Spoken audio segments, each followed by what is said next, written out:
Turbocharge your keto lifestyle results with these following tweaks. I'm not going to lie to you. Switching to a new diet can be very challenging. It definitely will take quite a bit of effort. It definitely requires a lot of focus and willpower. And if you want to stick to a diet and keep the pounds off indefinitely, you're going to have to focus on consistency. Thankfully, there are certain tweaks that would enable you to convert your keto diet into a keto lifestyle. This really is the secret to any kind of weight loss program. If you look at diet just as a means for you to lose a few pounds here and there, then chances are you're going to regain those pounds. It's only a matter of time. On the other hand, if you look at your weight loss system as a gateway or a transition point to a different lifestyle, then the weight is probably going to stay off. That's how it works. Keep the following tweaks in mind. I don't expect you to master all of these the first time you try them. Usually it takes a while to get used to them, but eventually they will become second nature to you as long as you give them enough focus and importance. Eat only when you're hungry. I can't even begin to tell you how many people eat out of obligation. I know that sounds crazy. It definitely sounds ridiculous, but it's true. I know it because it happened to me. This was my standard practice. I would look at my watch or my mobile phone and notice that it's a certain time. That's when I know it's time to eat. So, regardless of whether I'm hungry or regardless of how busy I am, I just sit down and enjoy my meal. That's a serious problem. Because if you're not hungry, you don't have to take in those calories.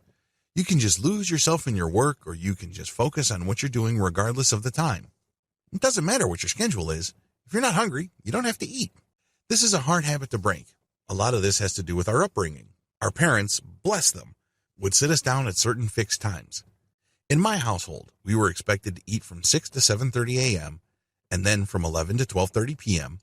Our final meal together would be from 6 to 8 p.m., depending on people's schedules. But those are the time ranges. When you've been doing that for many years, it's hard to break free. It's hard to try something new. It's as if your body clock has essentially evolved around those schedules.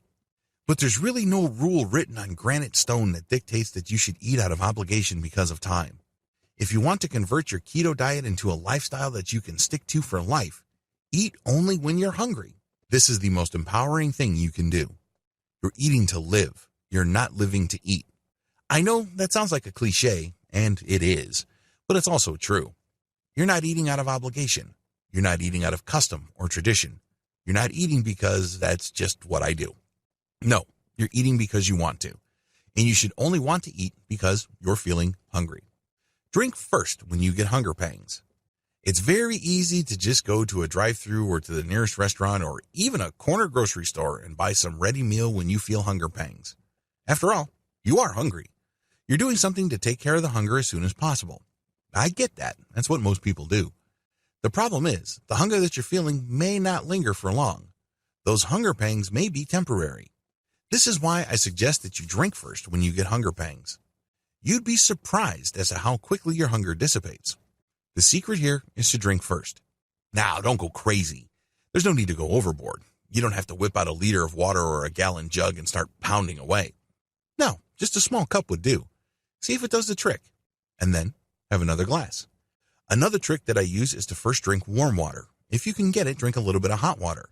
You'd be surprised as to how much of your hunger pangs is actually just your body looking to rehydrate itself. Stick to this plan. Drink first when your hunger pangs, drink warm water first, then drink more cold water. If that doesn't do the trick, then decide to eat. Eat slowly. Once you have decided to eat, don't rush through the process. I know this is easier said than done. If you're like most Americans, you feel that you really don't have much time. In fact, if you're like most people, you think that time is a luxury. Believe me, I understand where you are coming from and I totally get you. But here's the thing. If you just blow through your meal, your mind is not going to register satiety fully. It will still be partly hungry. So what do you think happens next? That's right. You eat even more calories until you're fully sated.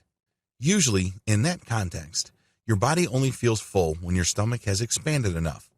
As you can well imagine, this is not a recipe for weight loss. You end up eating too much. This is why it's a good idea to eat slowly. You're eating your keto meals. That's awesome, but eat slowly. This means that you get to enjoy your food more. It also gives your brain time to synchronize and line up with your body. Because when you eat, you're actually releasing chemical compounds through your body. It's sending all sorts of signals. There's this interplay between your brain and the rest of your body, particularly your digestive tract. If you rush through your meals, this delicate balance of signals cascading into each other and reacting to each other doesn't play out fully, so you end up overloading your system with calories. Eat slowly. There's no rush. Enjoy each mouthful. Celebrate your food. Again, eat to live. Don't live to eat. Look at each of your meals as some sort of event. When you have chosen to eat slowly, your mind has opened itself to the possibility of looking at food as some sort of celebration. It is not just empty generic fuel that you just load up on so you can do more important things throughout the day. Unfortunately, this is how most people view food. Food is an end in and of itself. It is something to be celebrated. It is part of what makes life special. You need to slow down and eat more deliberately for you to really savor your food. Once you've started to do that, then eventually, you will be able to look at your meals as some sort of event. It's something to look forward to. It's kind of like your feast for the day. Eat more mindfully. Not only should you eat slowly, but you should also be as conscious of the eating process as possible. Savor each mouthful. Be aware of the flavors going through your mouth. Understand yourself more fully by experiencing your food preferences in a more direct way. Different people have different tastes. Different people have different preferences. When you eat more mindfully, the meals say something about you. They say something about your preference. They say something about the textures that you like. They are part of an event. You're connected to the whole eating process. When you eat, choose to eat. In other words, focus your attention on what you're doing. It is no surprise that a lot of people who are multitasking while they're eating tend to eat too much. They also tend to eat more frequently. How come? They're not there. Their attention is somewhere else. Maybe it's in the email that they're monitoring. Or maybe it's in the social media updates that are obsessed about. Or maybe it's work. Maybe they're talking to other people. Whatever the case may be, they are not letting the eating process unwind itself. You have to understand that, just like sleep, eating is a big part of you. All people have to eat. It doesn't matter what corner of the globe you come from. It doesn't matter what your specific background is. You have to eat if you are a member of the human species. It really is a tragedy that you go through your meals like it's an afterthought. You have to pack as much meaning into it as you would with sleep. 1/3 of your life is spent sleeping. Well, a significant portion is also spent eating. Wouldn't it be great if you're more aware and appreciative of that percentage of your precious time you spend eating? The good news is that this will pay off handsomely when it comes to weight loss. You'll be able to keep the weight off because you don't have to eat as much. And also, when you're eating keto foods, you enjoy them better and they make you feel fuller for a longer period of time.